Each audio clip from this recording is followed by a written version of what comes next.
Rising tensions over Taiwan. We're now joined by veteran journalist Benjamin Lim. He's the global affairs correspondent for Singapore Straits Times. He was also the China and Taipei bureau chief for Reuters for, I'd say, 2 decades? Benjamin, good afternoon to you, and thank you for joining us today. Welcome to the program. Thank you for inviting me. Yep. No, I was with Reuters for 27 years, and that was from 1991 until my retirement in 2018. Amazing, extensive experience you have right there, Ben. So let's start off with what the UK has just warned, or China has just warned the UK, do not follow in America's footsteps. How do you make sense of that? And what kind of leverage really does China have over the UK to issue such a warning? Right. Well, for China, this is the dispute between Beijing and Taipei is the unfinished Chinese civil war, and so most countries in the world recognize the one China policy, and so Beijing hopes that all the other countries will not follow suit. Right.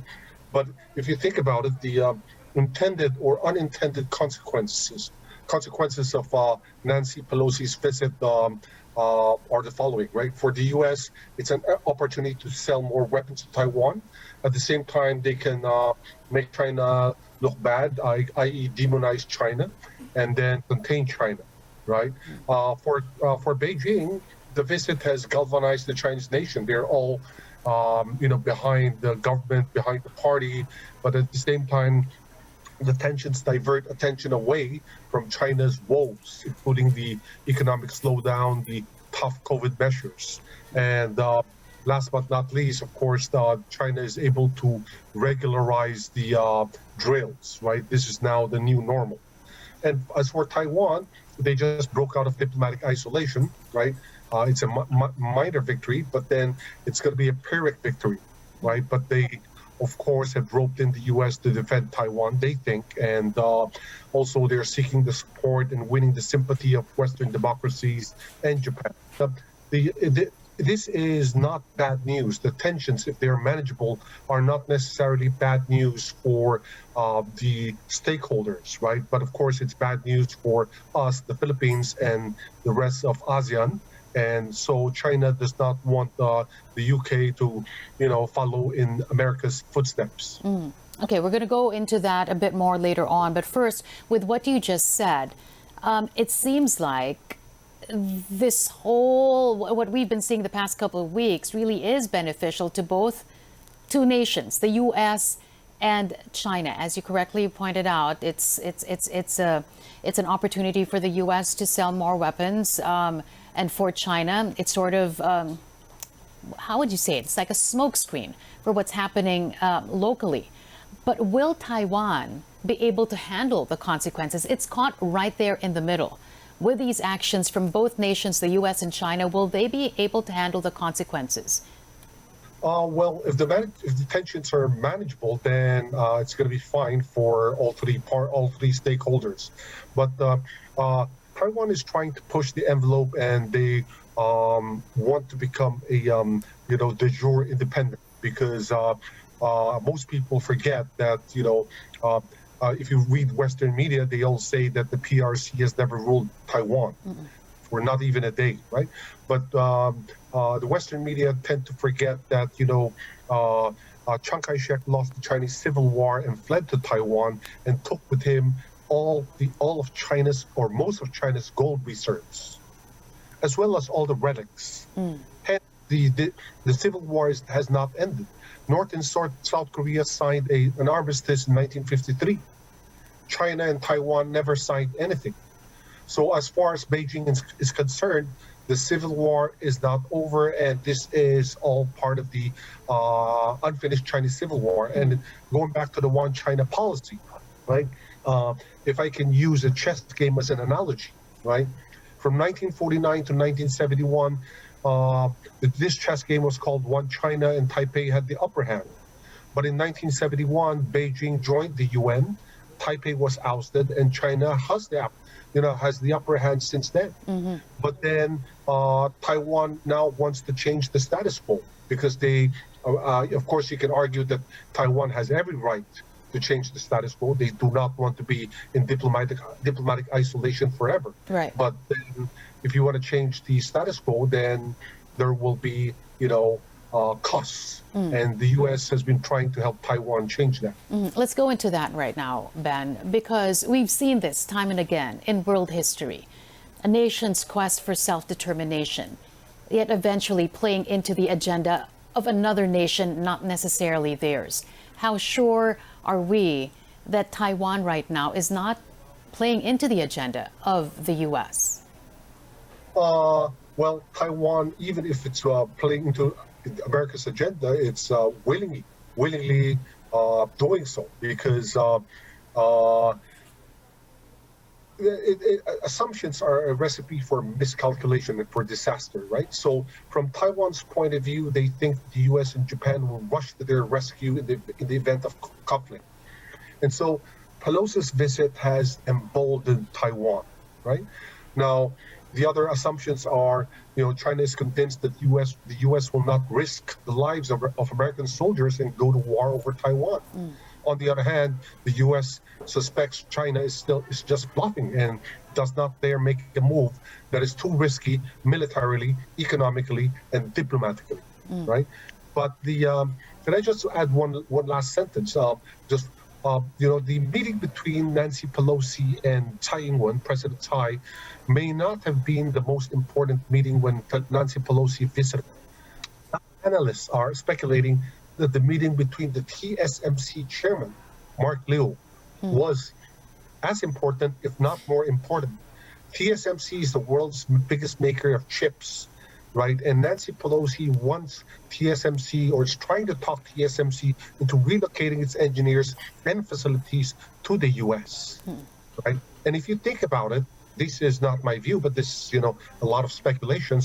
Analysts are saying that if TSMC quits Taiwan, then this will be the beginning of Taiwan's end.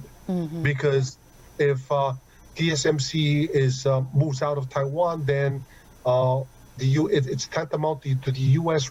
recognizing that it cannot stop China from eventually taking over Taiwan, and so it's just preparing for the PRC to seize Taiwan. And this will be a disaster. This will be for the region, right? But is it, Ben, is it a disaster that's waiting to happen? Is it a foregone conclusion that what we saw between Russia and Ukraine might just happen between Beijing and Taipei? Right. Well, China has, pledged since 1979. China has pledged peaceful reunification with Taiwan. And to be fair, to call a spade, I think all parties, China, the U.S., and Taiwan, have been relatively restrained, during this Fourth Taiwan Strait crisis, right?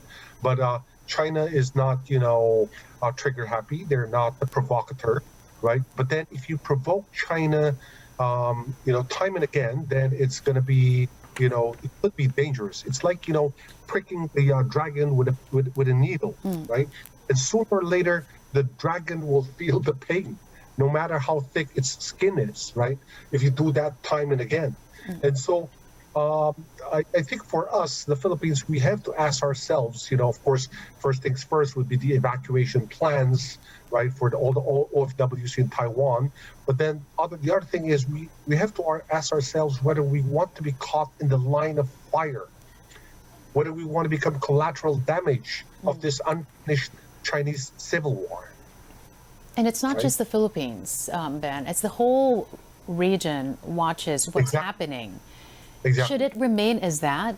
Should all these other nations remain as such, just bystanders, just spectators to what is happening?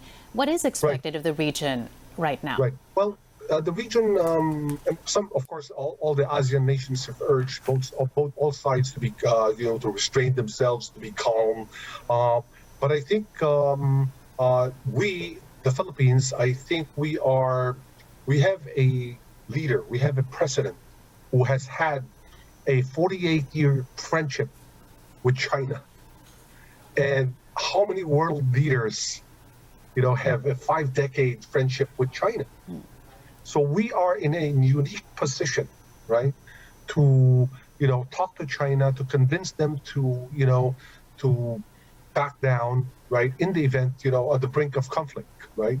Um, like I said, China will not do anything drastic unless provoked, right? They're not provocateur. And I think what will happen, if I can gaze into my crystal ball, I think there won't be full-scale war, no, not even limited war, but there will be maybe a mishap, maybe miscalculation.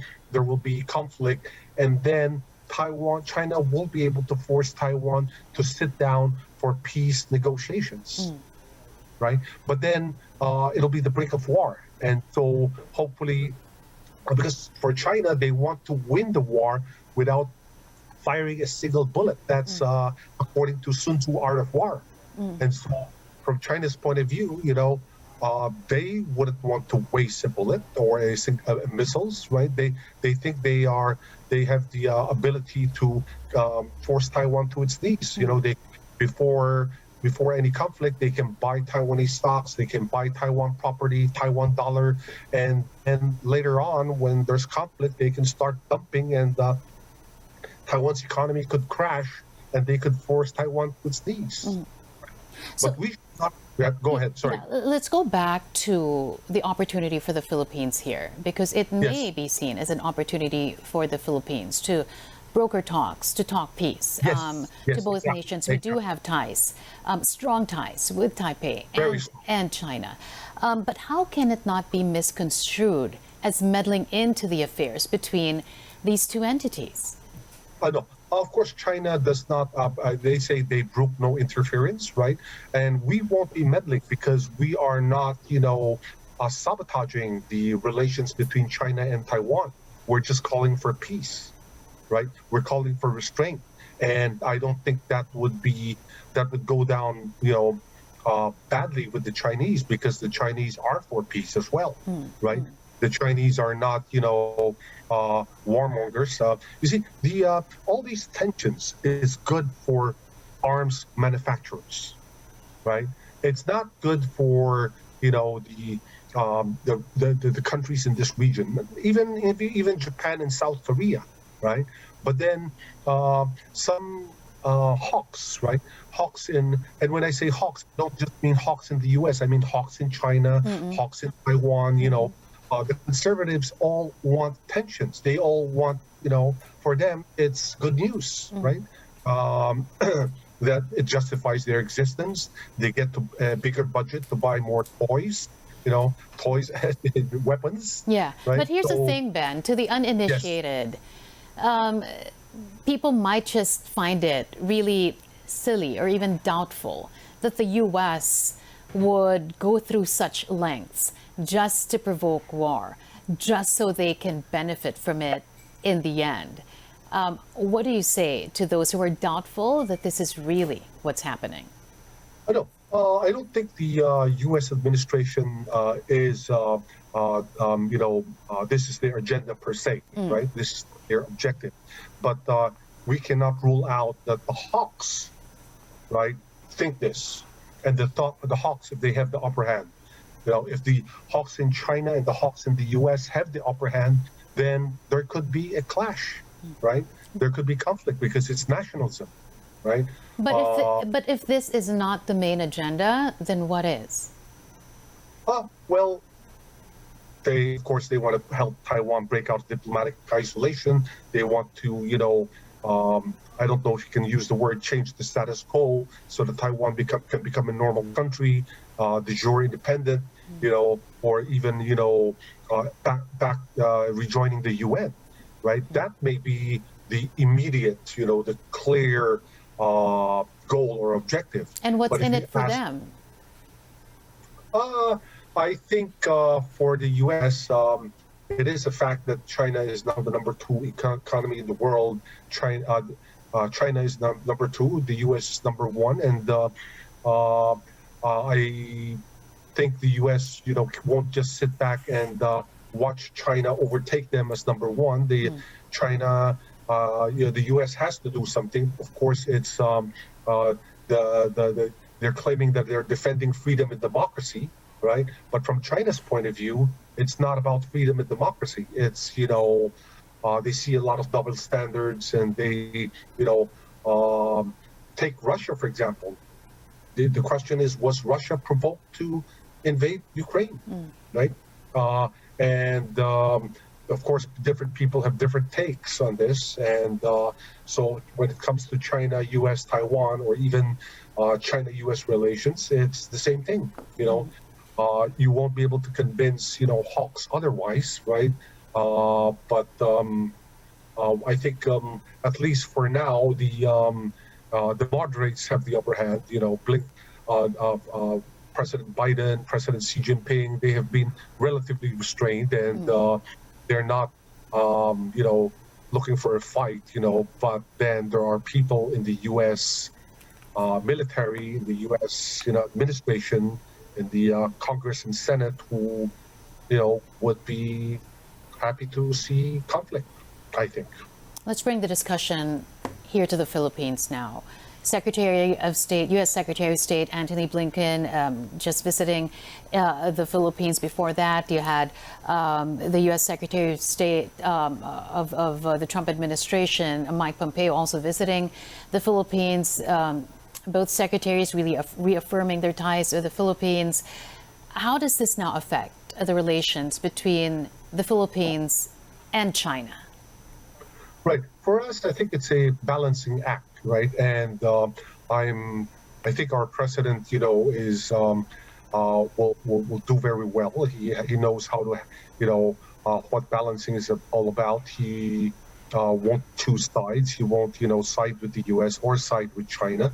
But it's difficult. It's walking a tightrope, a diplomatic tightrope, and it'll be a test of his wisdom, his courage, and basically, brains and bronze. It's not going to be easy. It's going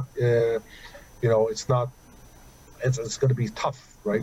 The U.S. may pressure us to do this or that, but then at the end of the day, we are a sovereign nation, and we have to decide for ourselves, what is in our best interests, right?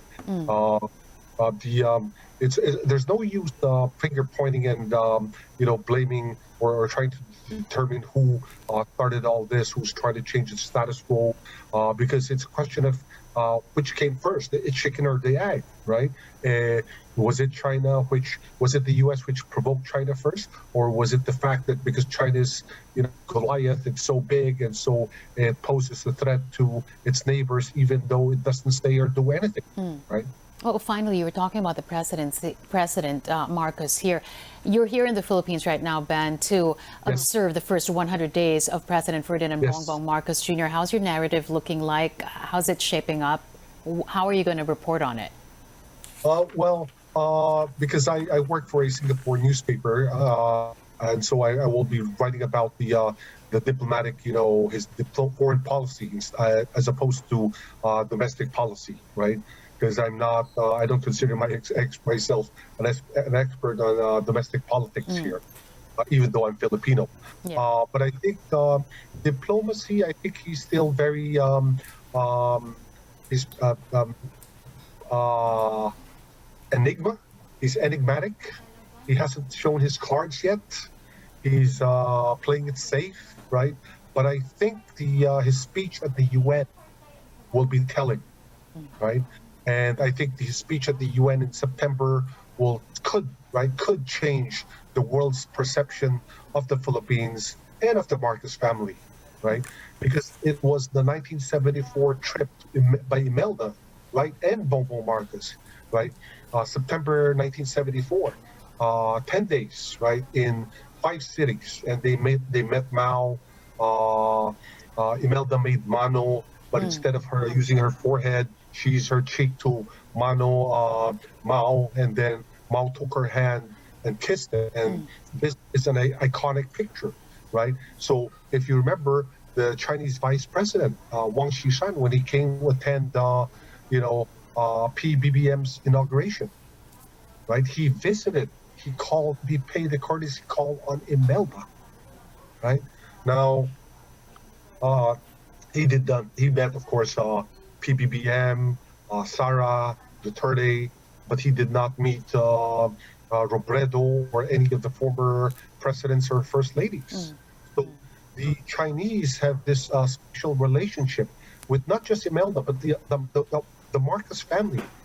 Okay? And so I hate to I repeat myself, but I think PBBM is in a unique position, right, to play the role of peacemaker, right, in this region.